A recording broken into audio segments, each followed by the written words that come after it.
Shalom to everyone. Thank the Most High for another day here. I want to get into a video which is called More Proof. I wanted to go here again. I like to provide certain information. Of course, I will do um, at the appointed time, which means when the Most High uh, allow me to release the information. I have to go by what I believe I feel based on through the scriptures. Like the Most High have to deal with me, and then I'll put that whole lesson out. But at any event, what I would like to do in this video is to prove more information that we are the children of Israel, scattered throughout the four corners of the earth. Of course, this is now something that's not new. This teaching has been going on for preferably about 10 to 20 years. Our people have started to realize that we are not African American. You have Jamaicans and West Indies. That's really not their name. They're from the tribe of Benjamin. You have the Haitians. They're realizing that they're from the tribe of Levi. You have I can go on and on. You got the tribe of Asher, which is the South American Indians. That's what they're called. That's what the Europeans call them. They call us by these different names. The tribe of Ephraim or Joseph, which are the Puerto Ricans. They were taken down by the conquistadors, which is European people. All right. Now, this is not a hit in the face to Europeans. You have a lot of the seed, like I always say, a good seed of the Europeans that don't or didn't take part in the demise of us. What they've done is, what they like to do is shadow themselves, and that would make you believe that they are the people, because they have to put up or portray this image like they're with them, but they really not. They don't really like, some Europeans don't like the fact that our people were degraded and treated the way we were. So they're being watched too. All right. That's the reason why America is going through what it's going through on a mass level in reference to slavery.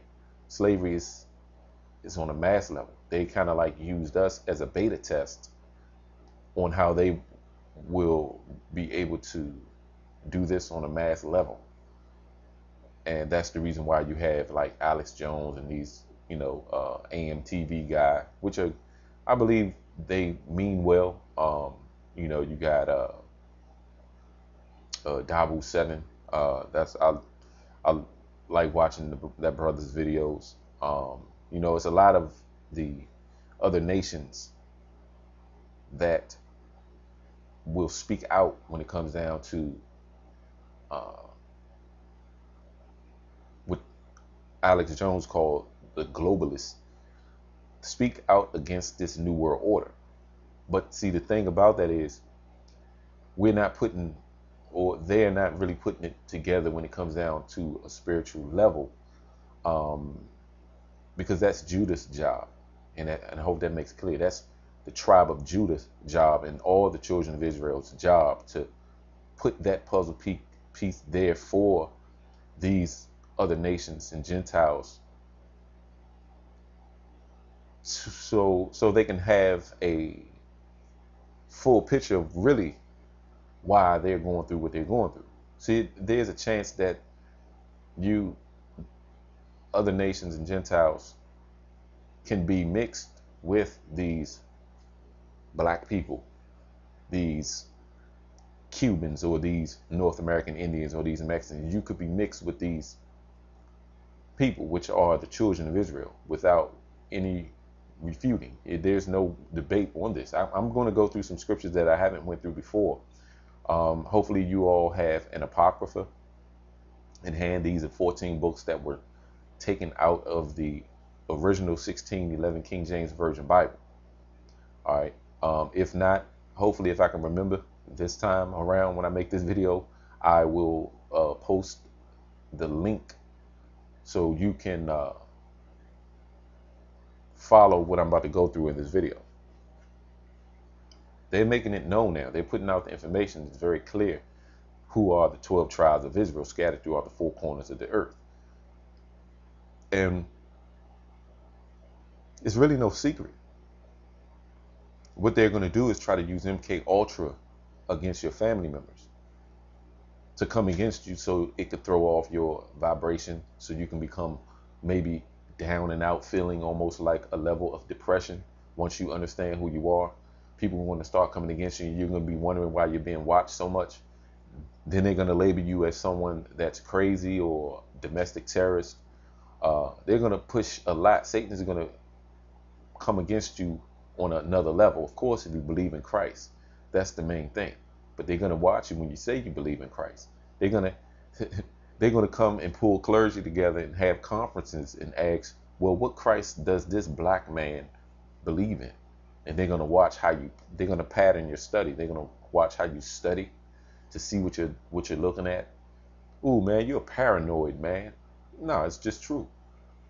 And I said this, and I guess I could have been a little jocular, I would say, when I asked this person. I said, well, if you don't really believe that I'm being watched, why don't you post some videos about Christ and that you're a Hebrew, and start speaking about against the government, the evil government. I ain't talking about, like I said, again, an American government. That's nothing but a store, a front store, a storefront. You know, that's nothing. The American government is considered a pawn in this chess game that Satan set up under the Romans, the hybrids, the seed of Amalek. I always talk about these seeds because it's true. You can't get around it. So when you start publicizing who you are, your very family may be, and I use the word MK Ultra because they can alter their thinking. Yes, through the chemtrails, through your foods, so much aluminum in your system, barium. It can target your DNA. It could target the way you think, your thinking patterns, giving you some type of psychotropic drug. Most kids now, they have ADHD, all type of mental illness that is pushed by Satan himself through his government. But it's a soft kill. It's something that people don't really think that can really happen to them, because you can put on your shoes and your pants and throw on a shirt and pick up your keys and go to work. You think you're fine. And I like to say this phrase, and it was a very wise phrase. The best slaves there are is those slaves that think they're free. Okay? That's how they do it. You're not going to know you're in bondage. So what I want to do is kind of break down on another level of scripture. I'm going to go into the Apocrypha later on to show how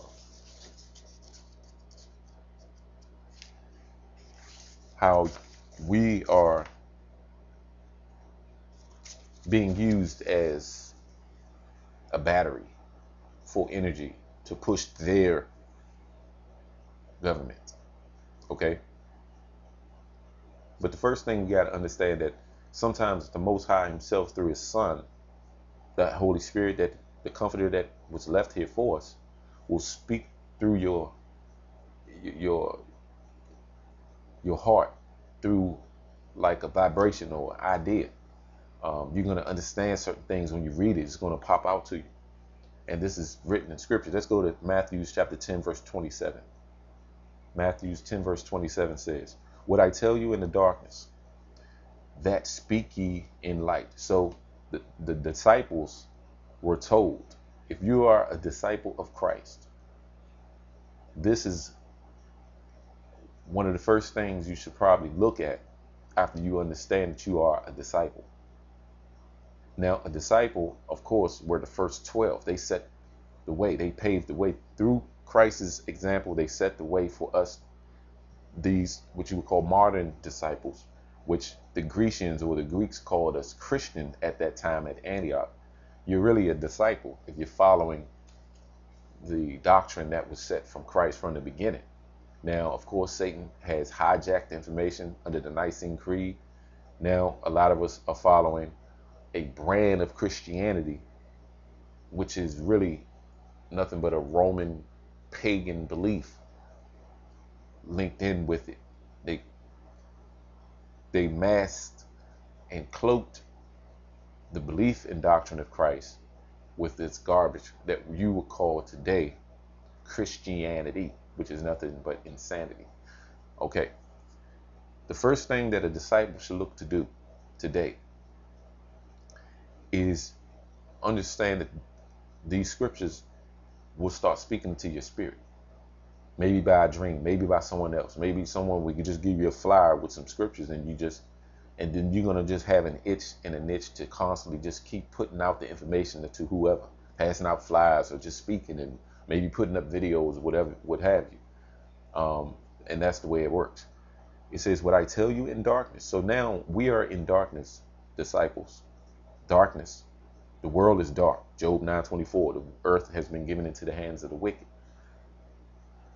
Wickedness represents darkness. What speak ye that ye speak in the light, and what ye hear in the ear, that preach ye upon the housetops. Housetops represents when your spirit, the body is the temple. Keep your house clean, your temple. That's going to be your first thing on your list. The top of your list of thinking is to preach what the Most High is going to tell you in the dark. Now, of course, literally, you may have to go on a housetop to speak. Who knows? But this house, when it represents the heart of man, is the mind. Then your body is the temple. The temple represents the house of God. So that on the rooftop represents, that should be the top thing you should be thinking about when it comes down to preaching the gospel of Christ. He's going to speak to you in darkness. And every person have a level of understanding when it comes down to history and things of that nature. Because some people kind of like balk with me, balk on the fact that I go into history and, well, what that got to do about Christ? It has a lot to do about Christ, because what I'm about to go into maybe tomorrow is how they put up false images of the Most High Son. So it has everything to do about Christ. All right. Let's go to John chapter 8, verse 32. John 8:32 says, and ye shall know the truth, and the truth shall make you free. So you're not free, people, if you don't understand the truth. The truth is not what you think it is. The truth is that Satan has put up a false truth. His story, like a hissing snake, the story of the hiss of a snake, to deceive and beguile you. We're still being beguiled under Satan's authority, USA. That's how it goes. But you're not realizing that you're being beguiled, deceived. But the Most High, through his Son, is going to make you free by the truth. All right. John 8:32 says, ye shall know the truth. You're going to know the truth. It's up to you to receive it or not. And the truth shall make you free. See, the Bible is a map. It's a map. It's history and it's future prophecies, of course. So when you got that map and you understand what to do with it, like a manual, that's the only way you're going to understand how to be true in something. Because you're going to use it and just follow what's written, not opposed to reading something under a philosophical, psychological brainstorm, because that's what it is, under your theologians. Let's go to John chapter 8, verse 36, about 4 verses down. John 8:36 says, if the Son therefore shall make you free. So the Son is going to make you free.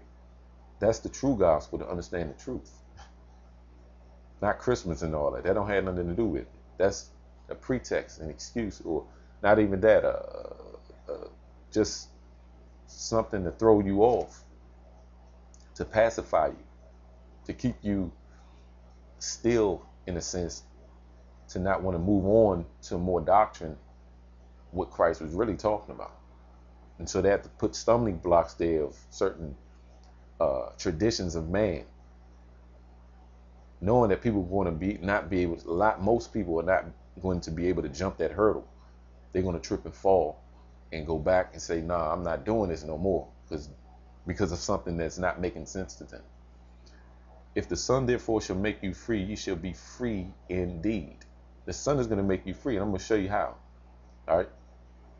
First, the Son started out, before Christ was ever Christ in the flesh, he started out in a bloodline. And people don't want to look at that right like that. Like when you deal with Christ, people want to make him some type of rainbow or something. He's every color. It don't matter what color. He's clear. He's just a spirit. But no spirit is, every spirit has a body attached to it. All right. Let's go to Leviticus chapter 26, verse 33. Leviticus 26:33 says, and I will scatter you among the heathen, and will draw out a sword after you, and your land shall be desolate, and your cities waste. Now, we're going to dwell on this word scatter, because there are a plethora of scriptures that say the children of Israel are going to be scattered among the heathens. So to understand who you are, you got to look at where you are, and look at you, look at yourself, and then and then kind of like look at what's going on in the world, and you tell me what other people were scattered. But then you got people in the land of Israel today that's saying that they are Jews. But we're reading here that Jacob will be scattered among the heathen. So how is that? So what I wanted to do is just a little, elaborate. Of course, we didn't see these scriptures before, but based on the knowledge, the little bit of knowledge that the Most High has given me, I'm going to go through this and kind of like revise this information, because it's, like I said, it's very informative. We need to really understand what people were really scattered. Okay, let's go to Deuteronomy chapter 4, verse 27. And when it says, let me go back to Leviticus 26, verse 33, and I will scatter you among the heathen, and will draw out a sword after you, and your land shall be desolate, and your cities waste. Look at the cities now. And before, where Judah was, the original Jerusalem, because they hijacked that Jerusalem that they got set up over there in Jerusalem today is not the original area. That area is still desolate. That land is desolate over there. It's just a bunch of rocks all over the place, and beat up tombs. That place is just desolate. So they would make you believe under ignorance that, yeah, ooh, this is the Jerusalem right here. Look at it. It's all built up. No, that's a tourist attraction to make money, to make people believe that they're the people. That's Esau for you. Deuteronomy chapter 4, verse 27. Deuteronomy 4, verse 27 says, and the Lord shall scatter you among the nations. We talk about scattering again. And I wanted to use these emphasis on these scriptures to understand what people are scattered. Okay? And the Lord shall scatter you among the nations, and ye shall be left few in number among the heathen.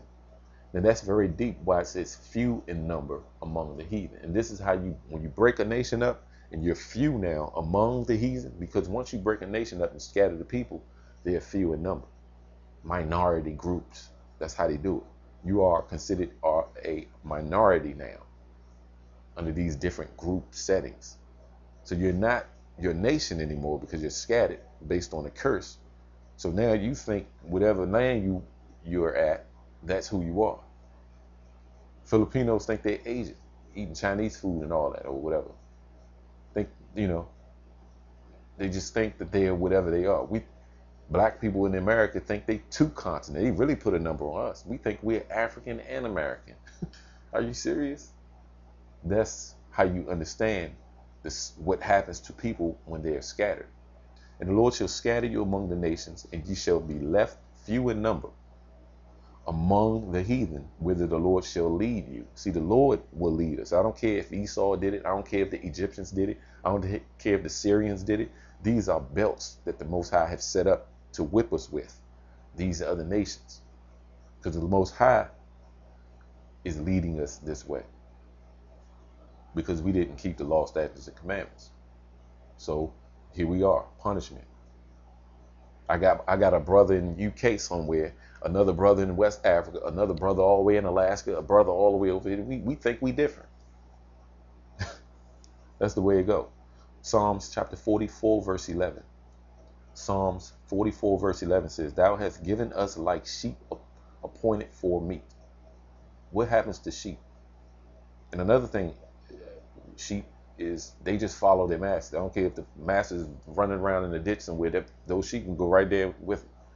So now we're a sheep like Christ. 53, Isaiah 53 and 7 says that he's a sheep or a lamb given to slaughter. That's what happens to us. All right. Thou hast given us like sheep appointed for meat, and hast scattered us among the heathen. This is a curse. We in Psalms chapter 44 verse 11. This goes with these people that just sell these New International Version Bibles and these just the New Testament books. It got Proverbs and Psalms in it. All right, let's go to Jeremiah chapter 9 verse 16. Jeremiah chapter 9 verse 16 says, I will scatter them also among the heathen. It's telling you, the Bible over and over is going to tell you over and over who the people are. I will scatter them also among the heathen, whom neither they nor their fathers have known. So our fathers don't know Christopher Columbus. All right. Our foreparents don't know the conquistadors and all these people that scattered us through all these people. Our fathers don't know Amerigo Vespucci. Our foreparents back here thousands of years ago didn't know anything about no African. That wasn't the name of that land. They don't know. These are people that's stationary that set up to scatter us. So that's what that's talking about. This is a future prophecy. I will scatter them also among the heathen, whom neither they nor their fathers have known. They, us, they. We ain't gonna know them neither. We just read about them in these cheap books, these wicked books that they talking about history. Fragmented books. Teaching our kids that mess. Heathens, whom neither they nor their fathers have known, and I will send a sword after them. What people have swords been sent to? Us. What people? Every place you see the indigenous people of the earth, or in the islands, places of that area, the indigenous people, the native people around the whole world, swords have been sent to. Be it the Egyptians, the Assyrians, the Amorites, the Hittites. I'm talking about ancient times. Modern times, you have, like I said, the Puerto Ricans under the conquistadors took them down. You know, English taking down the Philippines. Some parts of Vietnamese. You had some parts of England. The English people there took down the Vietnamese. Every place you go where there's indigenous people, you best believe that there's some type of takedown and a sword has been drawn.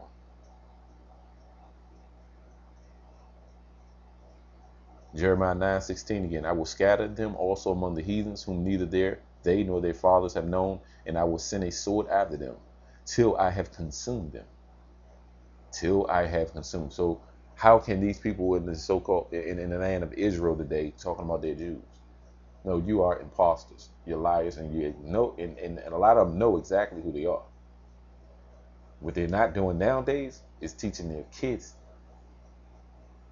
the real history. Because sometimes you talk to a younger Jewish person, They really, really think that they're Jews. And I seen a video of one brother was just crying. He was a white guy, just a Jewish white guy, was just sitting there crying when our brother was up there teaching in at a speaking on a video.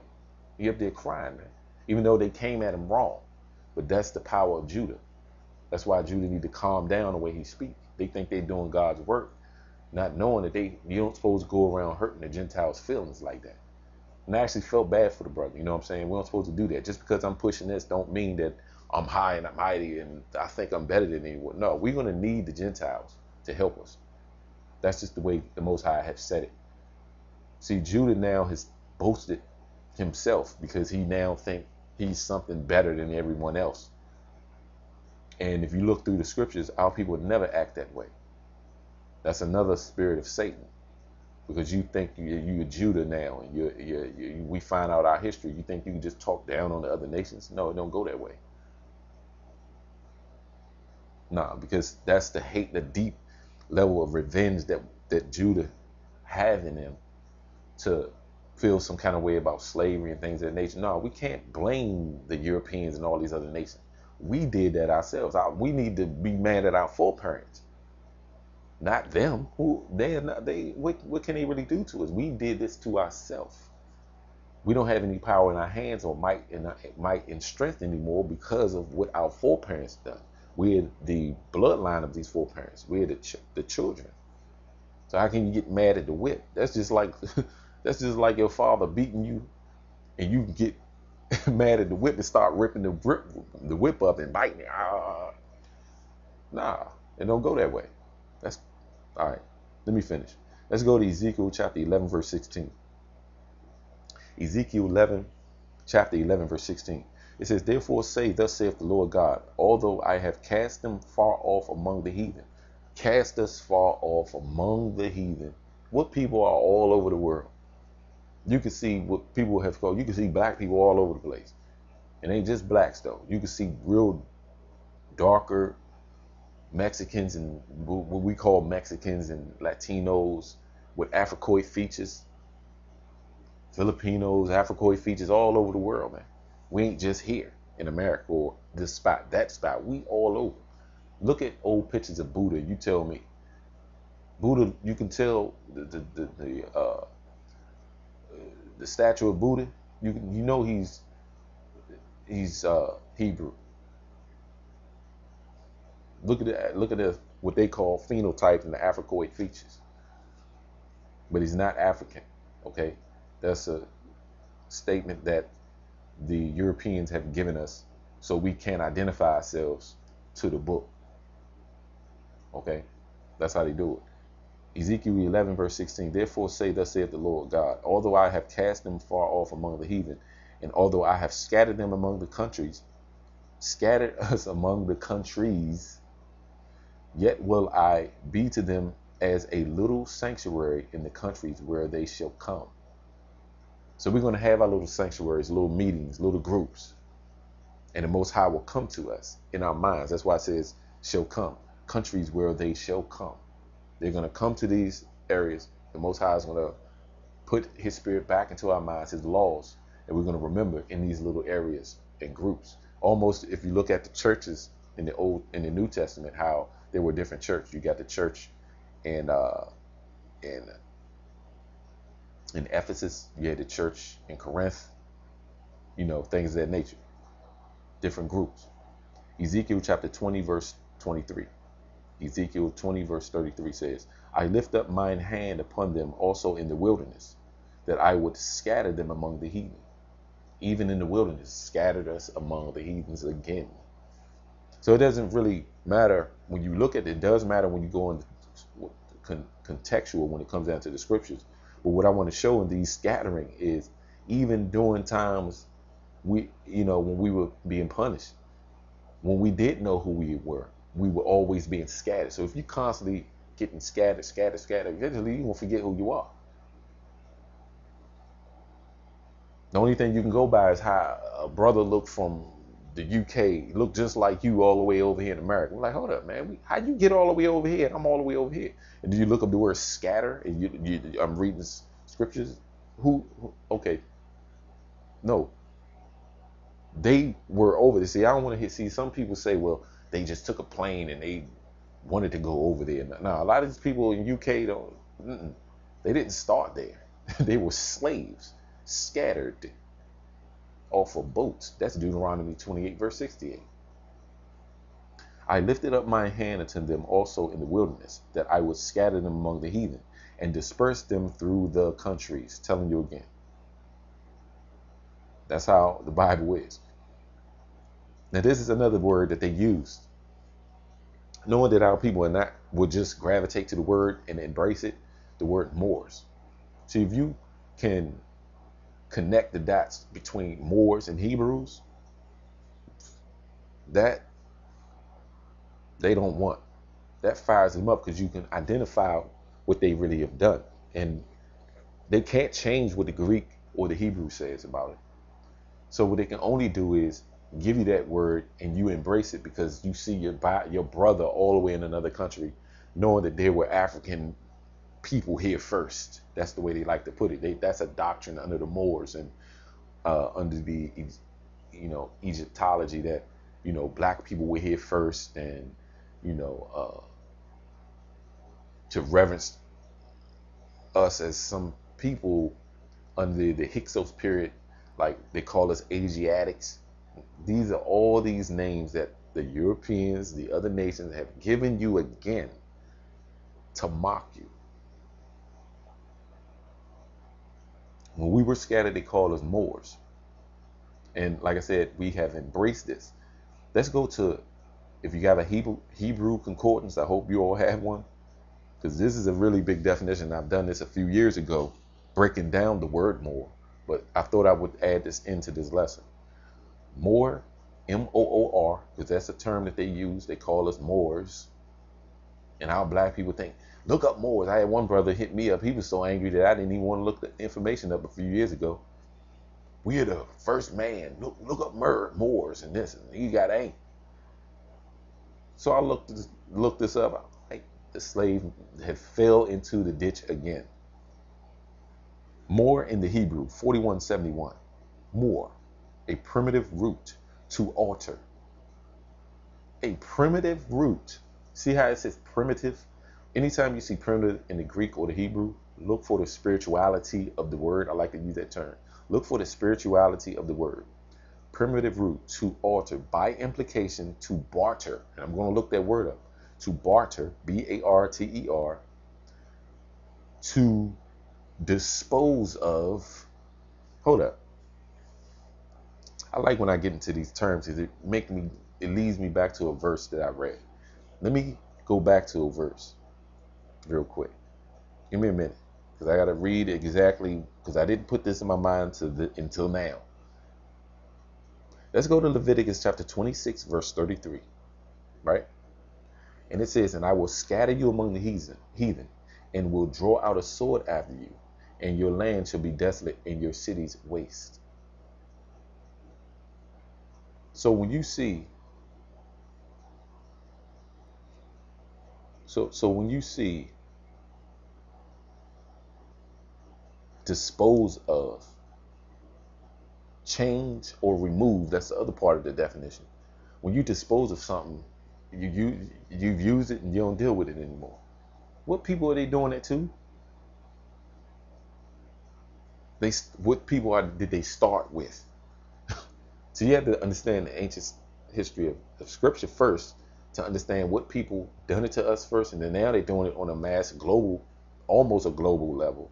Basically, those of us that not dealing with the New World Order that come against it, now they're going to do it on a mass level in the United States.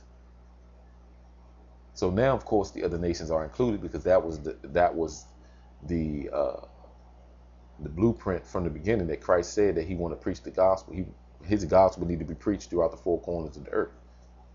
But the disciples were the ones that it started with, this demising. Just about all except John, every last disciple head was cut off. They were martyred.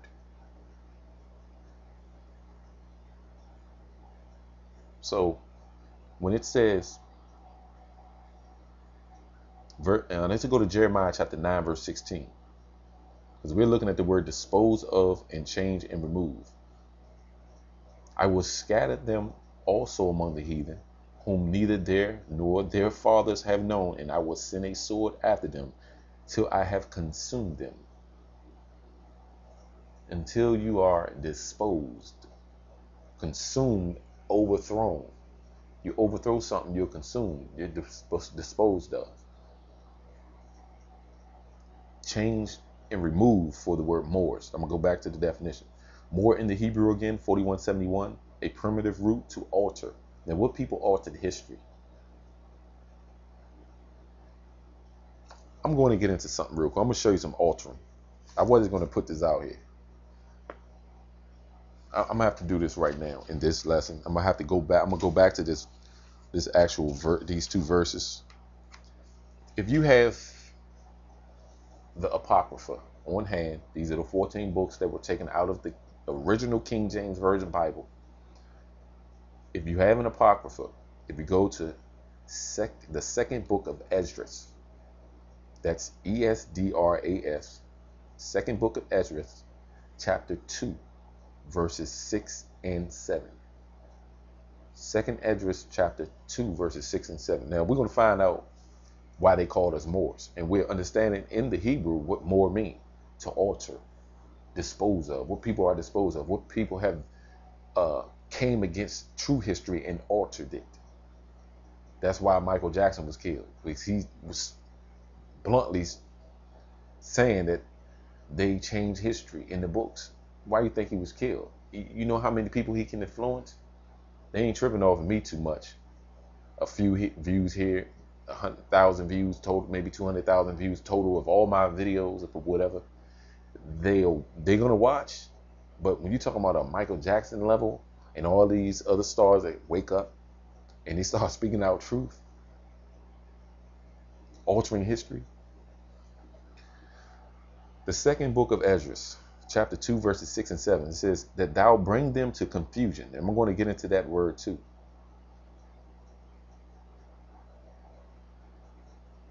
Matter of fact, hold up, give me a minute here. Give me a minute.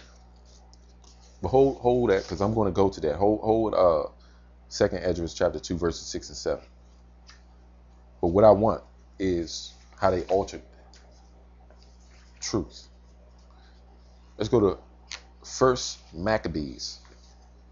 First Maccabees chapter 3, verses 47 and 48.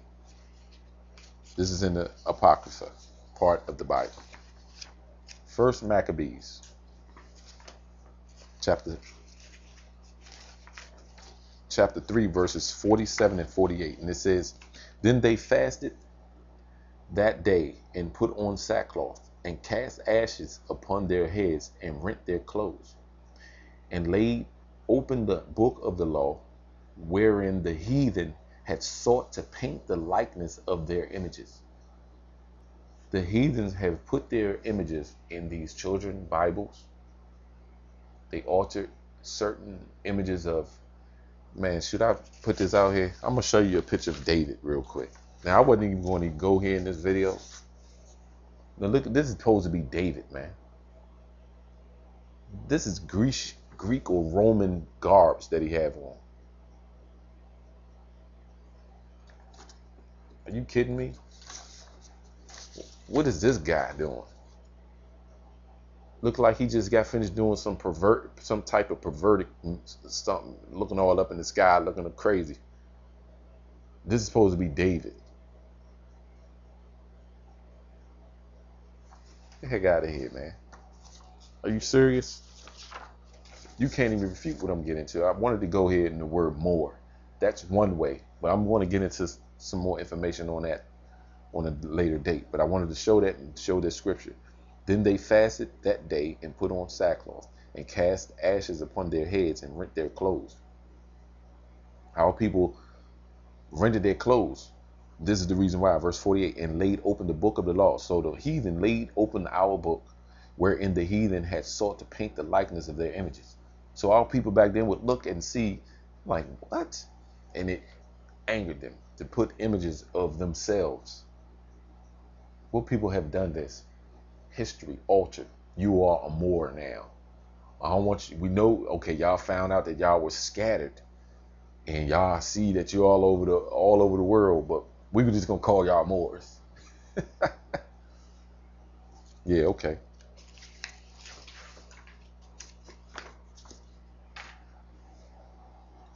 That's the way they do it. All right. When we were scattered, they called us Moors. All right. Then you have the word barter. If you look up the word barter, Barter,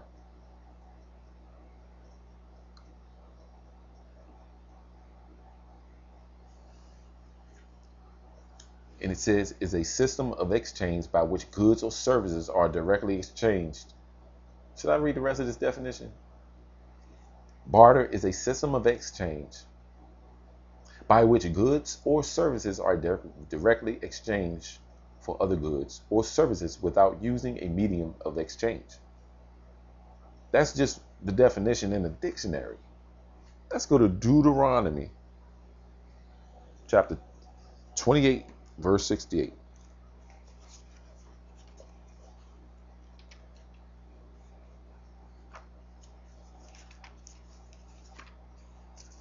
I can hear people saying now, what does that got to do about Christ?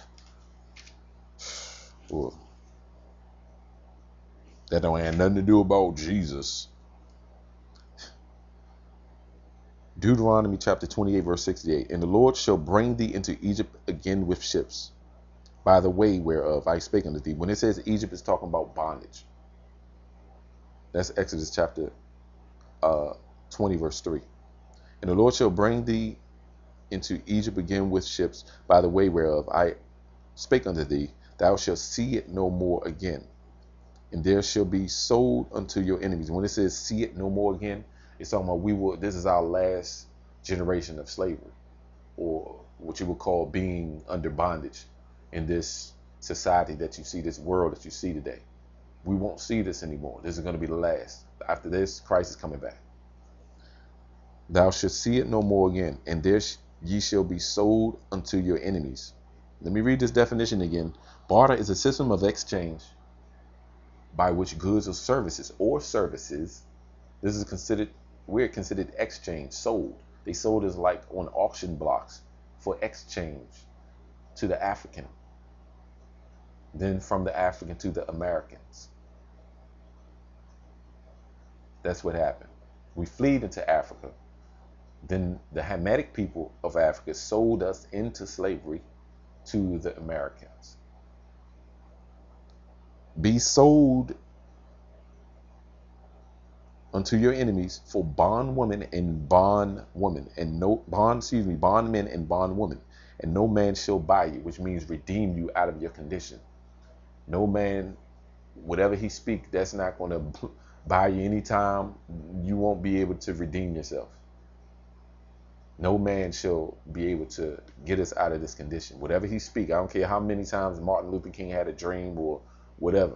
It don't matter. We still in the same condition, but it's just not as bad. He's a people would probably call him militant, or he was a very valiant, brave person to do what he did.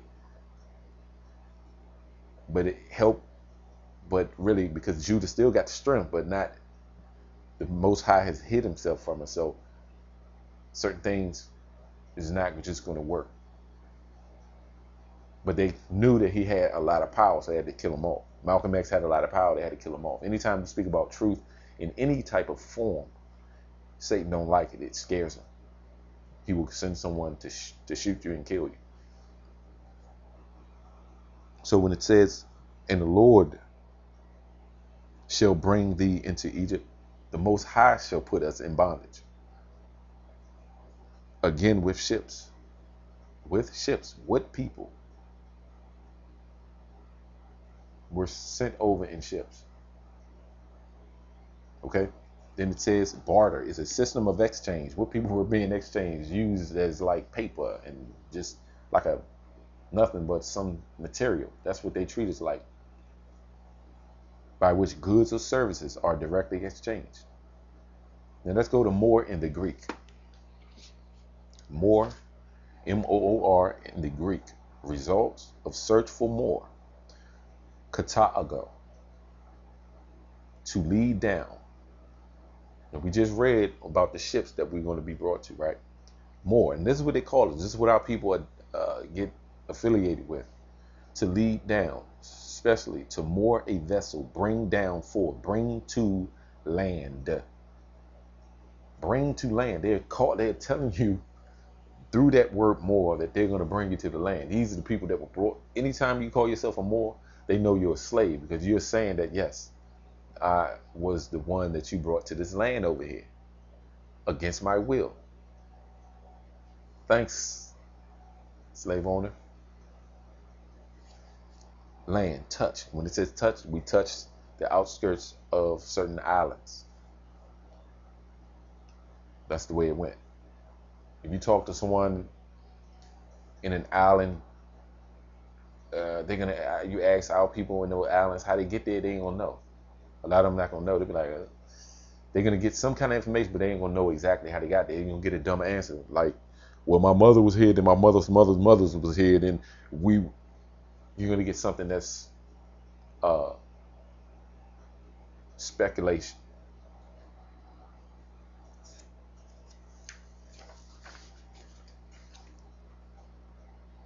Then you have Greek number 4358 for more.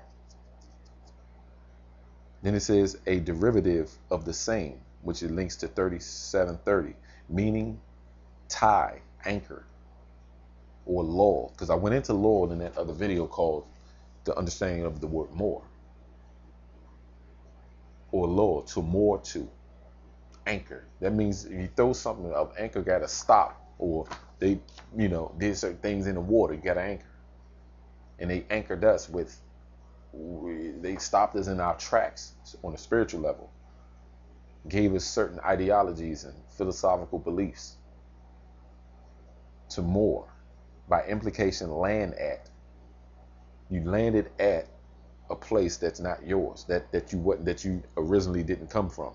Then it says draw to the shore. What people were drawn to shores?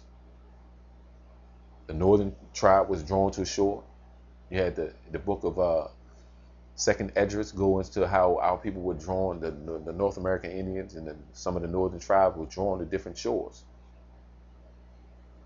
So it ain't just in Deuteronomy 28 verse 60 they talking about black people, how we were in ships. All our people went to ships at some point, driven away from their land. And I'm gonna tell you the reason why they're able to pull this on us today. And of course, we lost our identity. But a lot of us are in confusion. I had a conversation today with a brother that, he think we are a skittle bag. He think everything is mixed. Well, we're mixed. Everybody is not 100% black. We're not 100% this, 100% that. I'm not gonna get in genealogies. You'll know who you are based on how you got here. If you was drug off a boat, more than likely, 9 chances out of 10, you are from the stock of the Israelites. Okay, that's just the way it go. I can look at my face. I have a big nose. I don't care. I say it proudly. Big lips.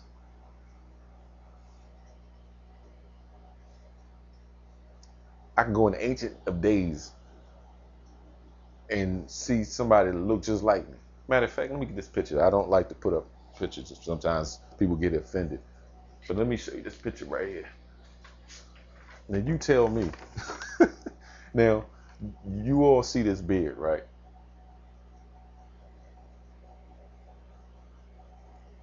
You tell me that this is not my brother. I'm Ancient of Days. Okay? You're going to follow. This is how you know who you are. You're going to follow your ancient bloodline and not know it. I know brothers right now that's growing their beard out. I know why they're doing it. They may think it's a fad or I like it. It makes me feel better. No, you are a Hebrew and just you're following your bloodline.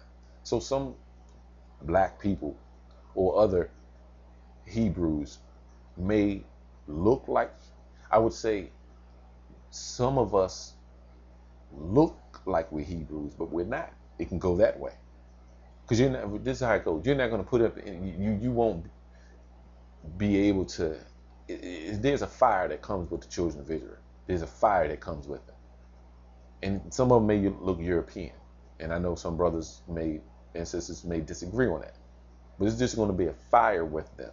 That's how you're going to know who you are. You just won't be able to shut up. Everywhere you go, hey, bro, I got to show you something in the Bible. Hey, I got to show you this. It's just going to be almost like you got a pot of gold you want to share with everybody. That's how you know. Some people like to get into genealogies. No, we don't supposed to strive in genealogies. We just preach into the wind and just put out the information. Those who hear, the Most High's voice through his son, his sheep will hear his voice. That's just the way it goes. So what people have done, and a lot of us don't want to believe who we are. We get confused on certain things, certain history that's been fabricated. This is in the Bible. Let's go to Ezra chapter 9, verse 7.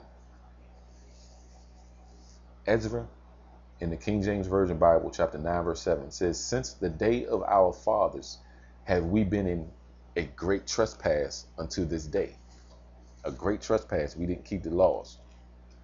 "And for our iniquities have we our kings, and our priests have been delivered into the hand of the kings of the lands, to the sword, to captivity, and to a spoil, and to confusion to face." You see that? As at this day.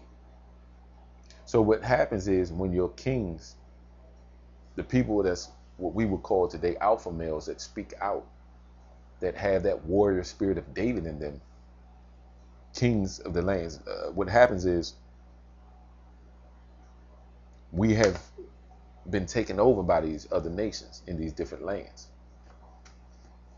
"Since the day of our father have we been in a great trespass unto this day, and for our iniquities have we our kings and our priests been delivered into the hands of the kings of the lands." So the kings of the lands today, our people are under their laws, and they're like your presidents and things of that nature. Even though we now have a Hebrew, some people believe that he's a Hamitic, but I can go in Daniel chapter 11 and bring him out. I won't in this video. But he does have the blood of these Gentile kings in him to push this confusion and captivity on us. That's why it says to the sword, to captivity, to a spoil. When it says to sword, wars. Through war, we're going to go down as people. To captivity. So through our captivity, what people have been through more captivity than anyone else? The children of Israel throughout the four corners. And to a spoil. So the Most High is not, we'll consider it like a bad piece of bread or a bad piece of meat. We stink to the Most High.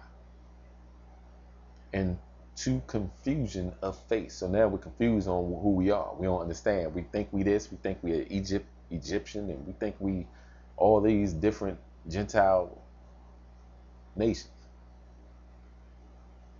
And our sisters and stuff be, trying to look like the other nations, perming their hair and all that, thinking they cute, poisoning your brain cells, putting all that mess all up in your head, trying to be something you're not. And I know I can hear it now. That don't mean nothing, they get offended, but the truth hurts. You leave your hair alone. You're beautiful the way you are. And I can respect the sister that don't put that mess all up in their hair. Leave that perm and all that, trying to hot comb your hair and all that crap. You are spoiled. You're confused. You don't know who you are. That's what the scripture is talking about. Confused of face. You look at the face, you want to be something else. You don't like what you see because you're used to this nation that's kept you in captivity. And the kings of this world have put a blindfold over you to make you believe through the image of the beast, which is your TV, that you can look at, ooh, I want to look like that Sally there. Wow. Now you want to perm your hair. The guys be putting perms all in the S curl and all that mess. I used to do that junk. So I'm talking about my old self too. I used to do that mess, trying to be something. My father used to do it, he used to something called concholine or whatever, all up in his head, jerry curl and all this stuff, trying to look like the other nations. What people do this? Trying to be something you're not. You're confused of face, as at this day. All right. Now, what I wanted to go through, what I was about to go through earlier, is Second Esdras, chapter 2. This is in the Apocrypha. Second Esdras, chapter 2, verses 6 and 7. And it says that thou bring them to confusion. So the Most High is going to bring us to confusion because we didn't keep the law, statutes, and commandments. That thou bring them to confusion and their mother to a spoil, that there may be no offspring of them. Let them be scattered abroad among the heathen. Let their names be put out of the earth. That's why we don't know who we are. For they have despised my covenant. The Most High is putting punishment on the children of Israel scattered throughout the four corners. And through this scattering, you're going to get a totally different name than you're used to, that our foreparents were used to. If our foreparents was to wake up right now, they'd be like, Melvin Birch. What? What is that? What kind of name is that? I have an English name, but I'm from Africa, right? You see the confusion there, people? And I hope I'm waking up some of the people of our fold that don't know who they are. If we're from Africa, why I don't have an African name? The word Africa itself is Africana. He's a European. Took down Ham himself and moved Ham out of there and mixed himself with Ham, which is the full-blood native. Hamitic is the true African, not us. We ran into Africa in 70 AD. So we don't even have the right name, let alone the right image. We think, like I said, we put stuff all in our head thinking we something.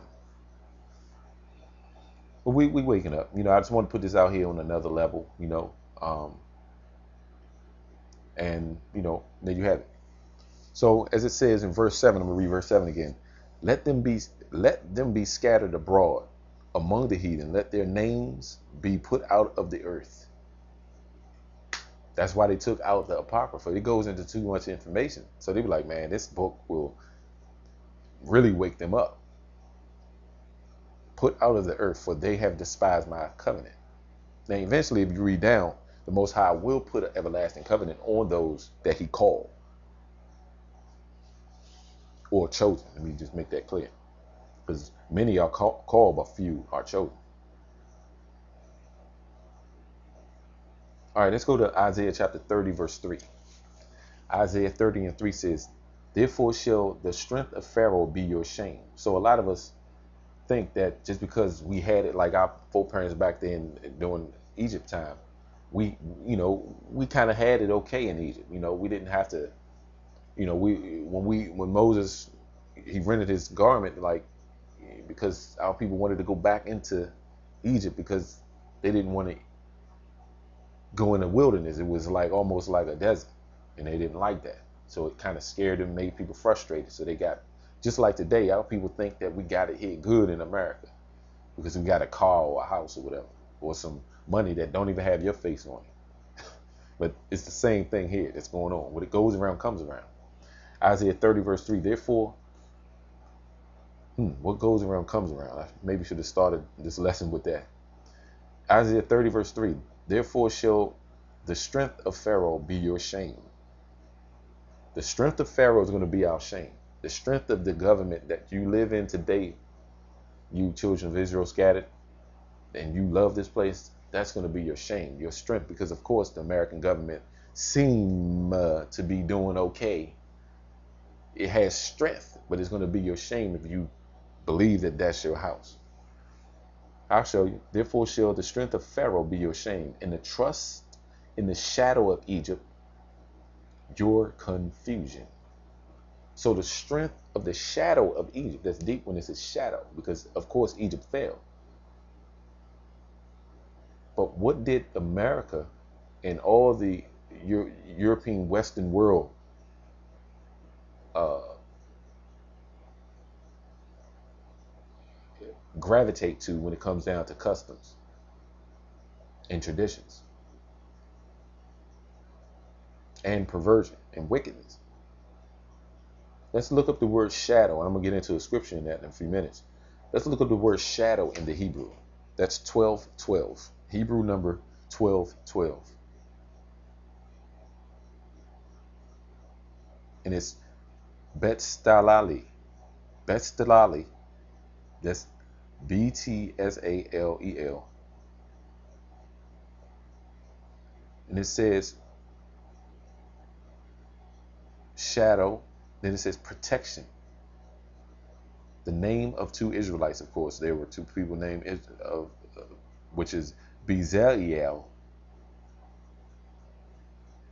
But it says protection. So you think you're protected because of Egypt, the shadow of Egypt. I'm protected under this American government, not telling you that really they took on the customs of Babylon and Egypt and Sodom, the shadows of the ancient government and the ancient civilizations. Let's go to Revelations chapter 11, verse 8. Revelations chapter 11, verse 8, and it says, and their dead bodies shall lie in the street of the great city, which spiritually is called Sodom and Egypt, which is a shadow of Sodom and a shadow of Egypt. That's what it's saying. Where also our Lord was crucified. And their dead bodies shall lie in the streets of the great city, which spiritually is called Sodom and Egypt. So what it's saying is, you're going to be considered a shame, and you're going to be confused in this in the country that you're going to be scattered to. And it's going to be straight sodomy going on, homosexuality and all that. That's why that's called Sodom and Egypt. Bondage, because we were in bondage in America. Sodom, you have sodomites all over the world now, especially in the United States. It's very prevalent here. They got laws that legalized it, and if you speak against it, you get 2 years in jail. I'm going to go into a big lesson on the rise of sodomy. And those pictures that I showed links to what I was going to get into. So I may show those pictures on a later date when I go into that information. You got Hebrew number for the word shadow, 6757. And it says shade of death, the grave. So another thing is the shadow of Egypt, the death of Egypt is your confusion. You don't know you're going to die here if you don't want to come out of Babylon. Because if you understand Egypt, you know that Nimrod come out of the seed of Ham.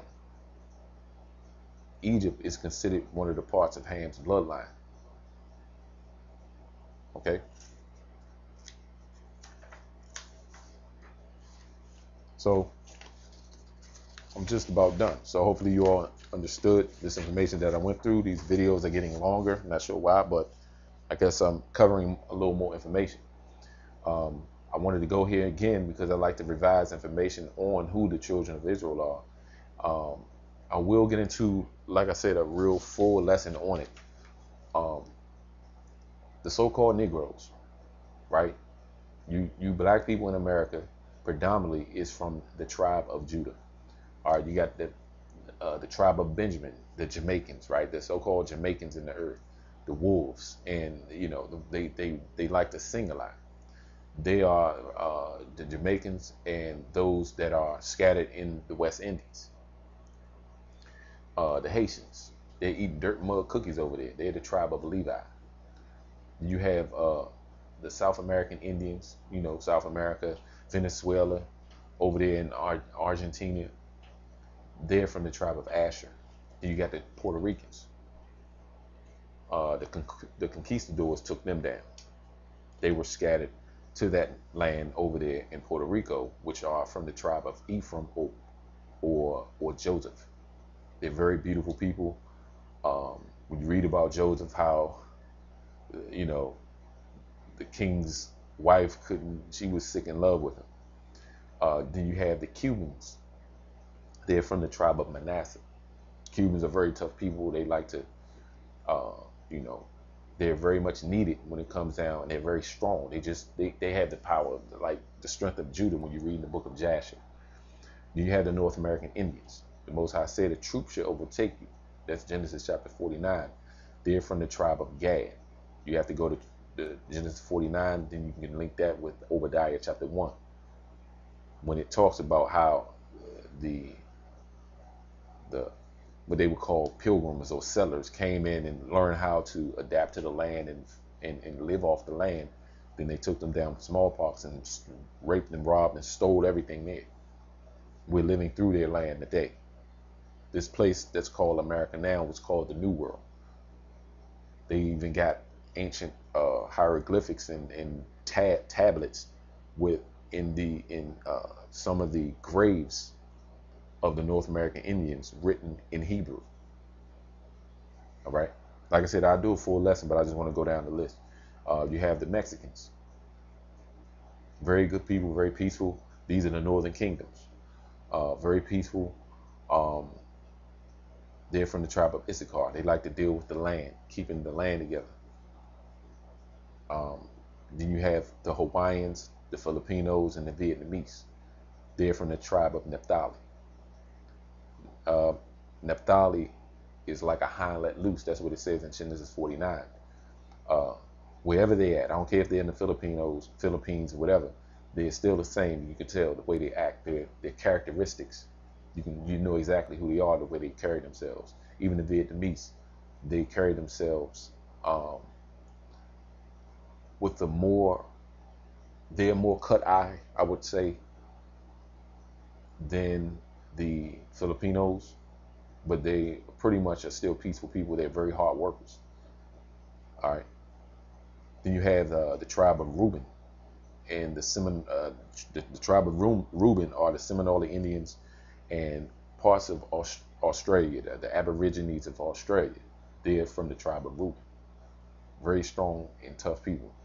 The Dominicans. Wow. When I say wow, they're very energetic, very energetic people. They're from the tribe of Simeon. They deal with witchcraft on a high level. Simeon and Levi are brethren. So Levi, the Haitians, they deal with witchcraft. You can get you a voodoo priest to make somebody's arm fall off if you got a problem with it. All they need is a piece of hair or something. People think that stuff is fake. No, you're talking about Levi. The Haitians dealt with the high spiritual parts of through the Most High. They were the only tribe that were able to touch the Ark of the Covenant. Any other tribe would touch that Ark would die. Okay, so they deal with the Most High on a very high spiritual level. All right, then you have Zebulun. The Guatemalans are from the tribe of Zebulun. Like some parts of Honduras, the whole Honduran people.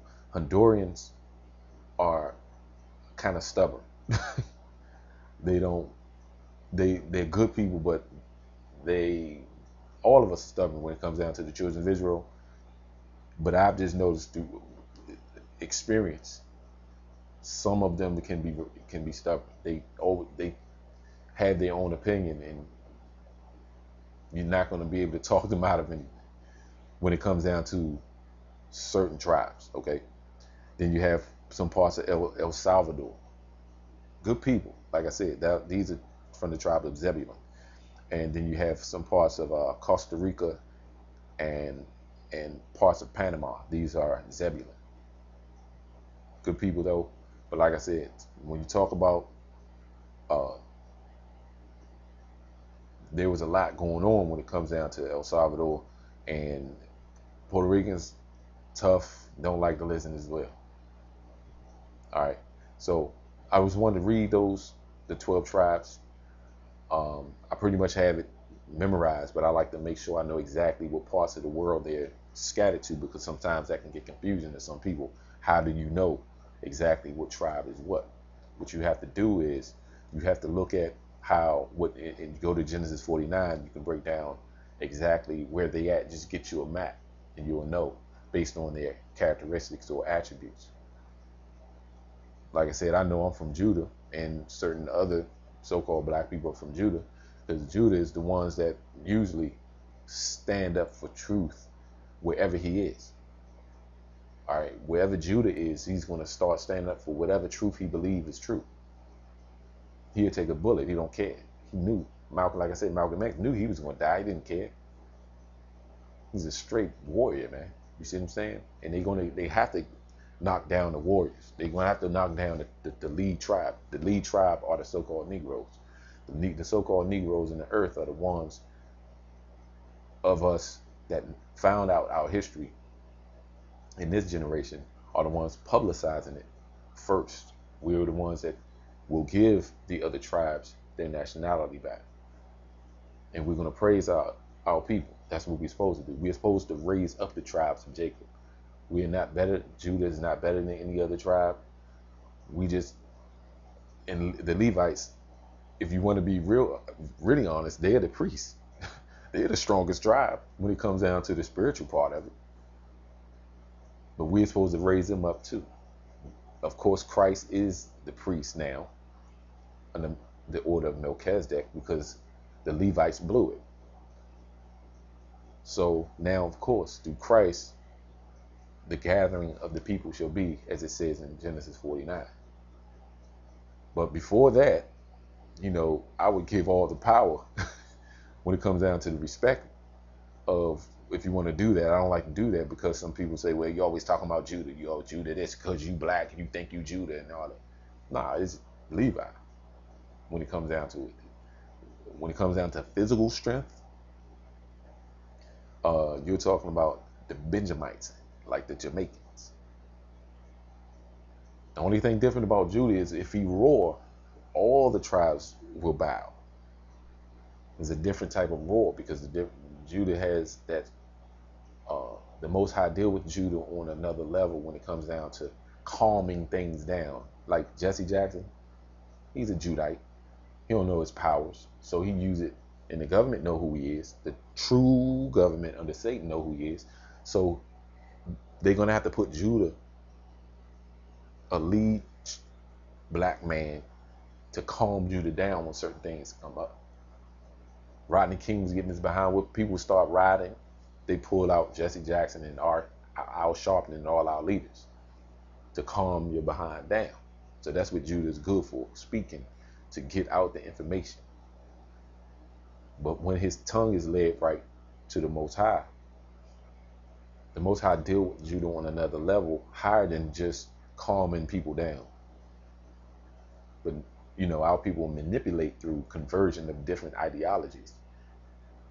I mean, they put John on the island of Patmos. They couldn't kill him because they knew that anybody he talked to in a jail cell or somewhere, he would be able to convert the whole jail. So they had to, you know what, man, let's put the island. I mean, because if they would have tried to kill him, they knew that we would have took him down, because that's how powerful John was. Peter, same way. Jews. The 12 tribes, the 12 disciples were all Jews. They're leading the way to wake up the lost sheep. That has never changed. But of course, we have to accept the other nations. All right, I'm done. This is my life, and I'll be doing this for the rest of it. Shalom.